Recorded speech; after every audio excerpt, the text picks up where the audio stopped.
Hi everyone, मेरा नाम दास्तान है और आप सबका स्वागत है मेरे यूट्यूब चैनल डिकोड मिस्ट्रीज़ पर।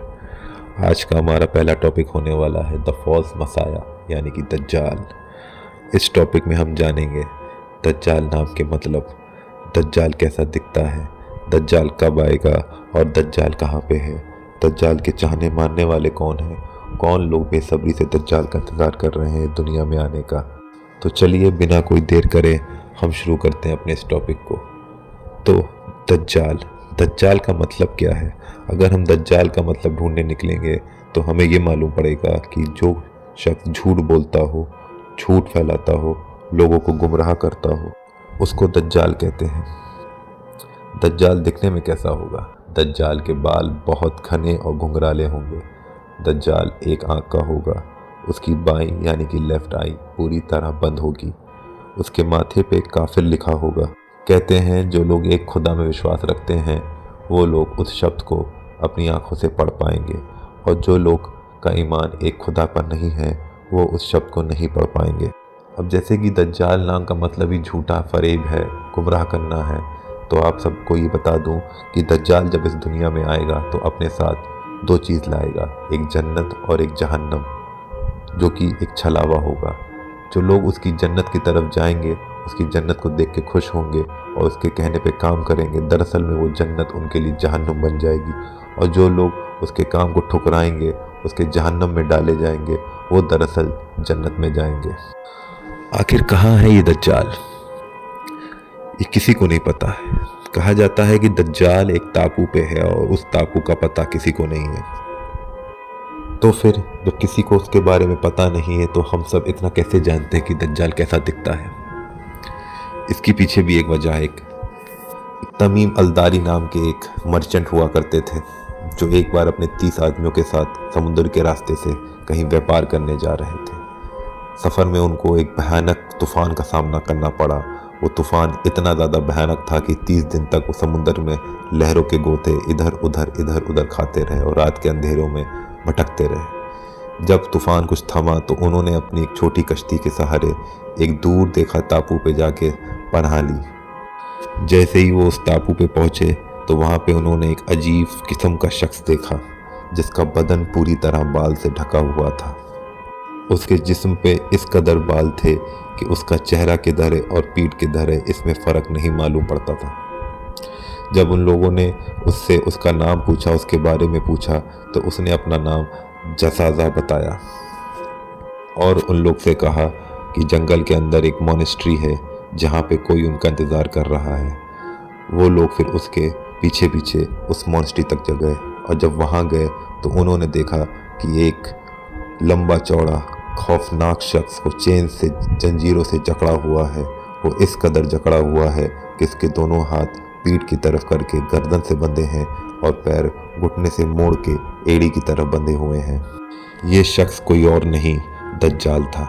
जब दज्जाल ने उन लोगों को देखा तो उनसे कुछ सवाल किए।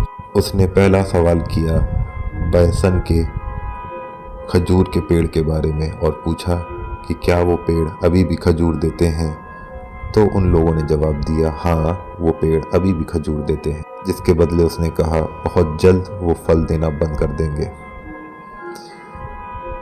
फिर उसने दूसरा सवाल तबरिया के बारे में किया और पूछा कि क्या अभी भी वहाँ पानी मौजूद है। तो उन लोगों ने उसका जवाब दिया हाँ, वहाँ पे पानी मौजूद है, जिसका जवाब दज्जाल ने कहा कि बहुत जल्द वो सूख जाएगा। दज्जाल ने फिर उनसे तीसरा सवाल किया और पूछा जुगार के बारे में, जो कि साउथ एशिया सीरिया में मौजूद है। जुगार में पानी या एक स्प्रिंग है, और उसने पूछा कि क्या अभी भी उस पानी से लोग अपनी खेती करते हैं और अपने काम में इस्तेमाल लेते हैं। तो तमीम अलदारी और उनके साथियों ने उसका जवाब हाँ में दिया। फिर दज्जाल ने पूछा कि क्या प्रॉफिट मोहम्मद दुनिया में आ चुके हैं। तो उन्होंने कहा हाँ, आ चुके हैं। फिर उसने पूछा कि प्रॉफिट मोहम्मद मक्का से मदीना जा चुके। तो उन लोगों ने जवाब दिया कि हाँ, प्रॉफिट मोहम्मद मक्का से मदीना जा चुके। फिर दज्जाल ने सवाल किया क्या अभी भी अरब के लोग मोहम्मद से लड़ाई करते हैं, जंग लड़ते हैं, जिसका जवाब उन्होंने हाँ दिया। फिर दज्जाल ने मुस्कुरा के उनसे पूछा कि मोहम्मद उनसे कैसे डील करते हैं, किस तरह उनको डील करते हैं। तो तमीम अलदारी ने कहा कि मोहम्मद उनको अपनी मोहब्बत और अपने अच्छे अखलाक से डील करते हैं और लोग उनकी इज्जत करते हैं और उनको मानते भी बहुत हैं। जिसके बदले दज्जाल ने कहा ये उनकी भलाई है, ये उनके लिए बेहतर है कि वो मोहम्मद की बातें माने। फिर उसने इन सब बातों के बाद अपने बारे में बताया और कहा कि बहुत जल्द मुझे बाहर आने की इजाज़त मिलेगी और मैं इस दुनिया में आऊँगा और 40 दिन के लिए रहूँगा। उस 40 दिन मैं इस पूरी दुनिया को घूमूँगा, हर एक गली, हर एक मुल्क, हर एक शहर जाऊँगा, सिवाय 2 जगह, मक्का और मदीना। वहाँ मैं नहीं जाऊँगा, मेरा जाना वहाँ पे बंद होगा, क्योंकि वहाँ पे खुदा की तरफ से 2 फरिश्ते हर वक्त रहते हैं मक्का और मदीना की एंट्रेंस पे। अब बात आती है कि दज्जाल के चाहने वाले कौन हैं, दज्जाल के फॉलोअर्स कौन हैं। आप सब ने एक कल्ट का नाम सुना होगा, इल्यूमिनाती, और वो जाके जुड़ता है एक और कल्ट से जिसका नाम है ज़ायनिस्ट। ये वो ज़ायनिस्ट लोग हैं जो शैतान की पूजा करते हैं, दज्जाल की पूजा करते हैं। इस ज़ायनिस्ट कल्ट में ज़्यादा तक यहूदी यानी कि ज्यूज़, फ़ारसी और तुर्क के लोग जुड़े हुए हैं। इन लोग का सिर्फ एक ही मकसद है कि हम अपने मसीहा को जल्द से जल्द बाहर निकालें और ढूंढ निकालें।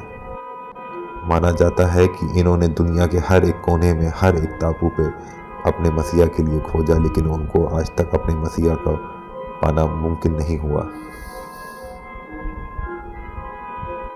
इनका मानना है कि जब उनका मसीहा बाहर आएगा तो वो उनकी हुकूमत पूरी दुनिया में होगी और वो पूरी दुनिया पे राज करेंगे। यही वजह है, यही एक कड़ी है जो फ़िलिस्तीन से और यहूदियों की इजराइल से लड़ाई को जोड़ती है, जिसके बारे में हम अगले एपिसोड में बात करेंगे।